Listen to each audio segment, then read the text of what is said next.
Hi guys! Today I'd like to talk to you about my express grooming services. Every 6 to 8 weeks I have a day scheduled for express dogs only. This means I groom each dog straight through, no breaks or kennel time. I do not recommend this service to every dog. However, it does serve its benefits and I will explain the pros and cons to you in this video. First up, I'd like you to meet Mado. His family like him to be done in a timely manner, and Mado does great for everything. So he is a great candidate for this service. He also doesn't mind having breaks from time to time, so it's not a service I would say he has to have. For Mado's haircut today, I'm doing a number 4. This leaves about a ½ inch left on the dog. I like to do the number 4 a little bit in reverse on his visor. His visor is essentially his eyebrows, the stuff that kind of hangs over his eyes, since his parents like the hair around his eyes nice and tidy.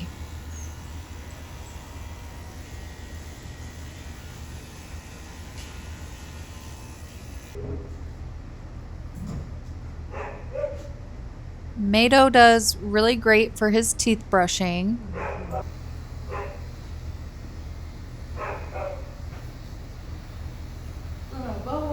He's not sure what to think about the breath spray though.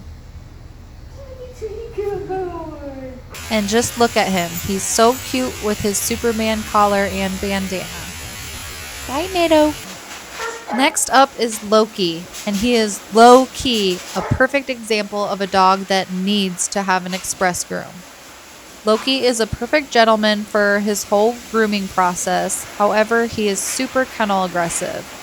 So to prevent any unnecessary stress to him or to me, I have his dad drop him off and then let him know to be back in about 45 minutes. That way when I am done grooming him, he can head straight home without being kenneled.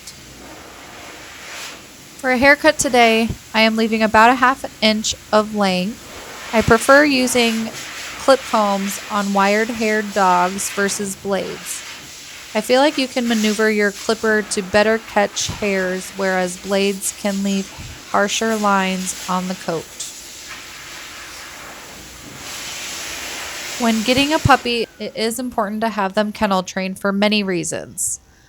One being for grooming, but not only that, in boarding situations, during vet services, a lot of times dogs will be kenneled, and then for emergencies. It's always good to have your dog able to be kenneled by you, but also by strangers as well in the event that an emergency occurs.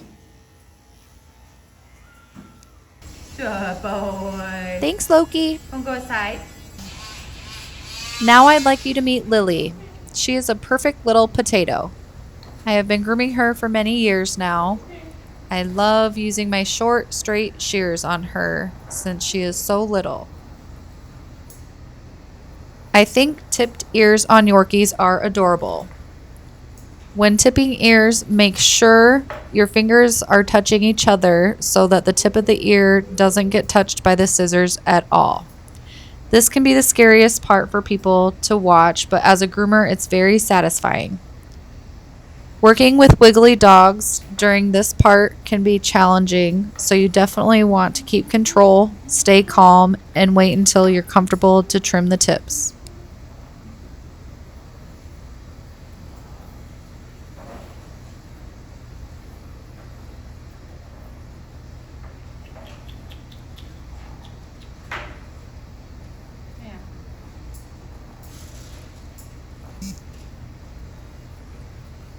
Sometimes, if they are too interested in my tools, I can distract them with whistling and funny noises.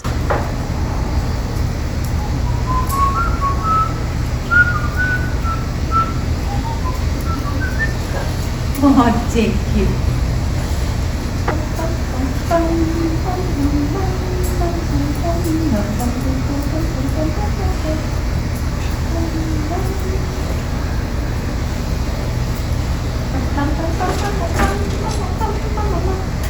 Her owners prefer a short, round face on her versus a square Yorkie face, and I think that's the right call. You always want to anticipate for random movements and tongue sticking out.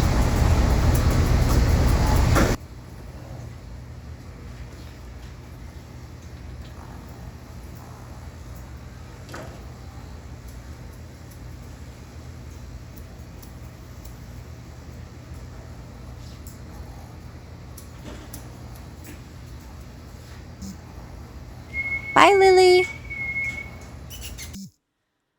Meet Miss Annie. Annie is such a little sweetie. She is not related to Lily, but they are from the same breeder, and they're a whole year apart. Here I am getting all my 5-in-1 clipper work done. For in front of her eyes and the tips of her ears, I really like having it set on a number 15. I think it makes the tips a touch cleaner.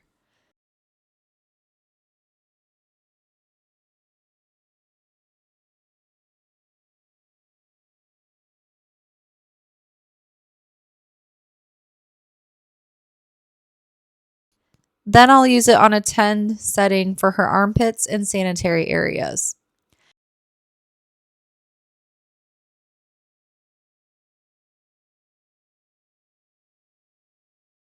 I will finish up with using the number 40 setting on her paw pads. Always use extreme caution if you've never used one of these before. I know some owners like to use clippers like these for at home use in between grooms, and they can be very convenient. Just make sure to do some research and let me know if you have any questions. These girls love to run in circles on the table. Good job, Annie.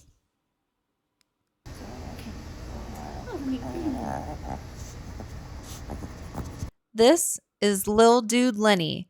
He is wearing a happy hoodie. Since he has a lot of hair, it's going to take a pretty decent amount of time to dry him. Most dogs do not love the dryer around their ears, so I like to use this when drying is going to take a while, or if a dog really doesn't like the dryer or bites at the dryer if it comes near their head. Lenny doesn't do that though. He's a perfect angel baby. Even though he's really good for everything, I still like to use it until that's all that's left to dry is around his face. If there is a dog that hates the velocity dryer, an express groom would not be a good fit for that pup.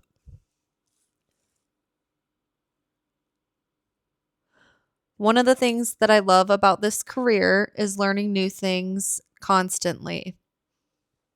I recently learned having one towel in one hand helps the drying process.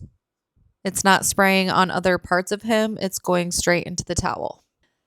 There is an additional charge for this service, and your groomer needs to know before booking if this is the type of service that you're interested in, and they can go over options for scheduling accordingly. And if you have any further questions on what this service entails or would like to schedule an express groom, let me know. And last but not least, up next is Greta.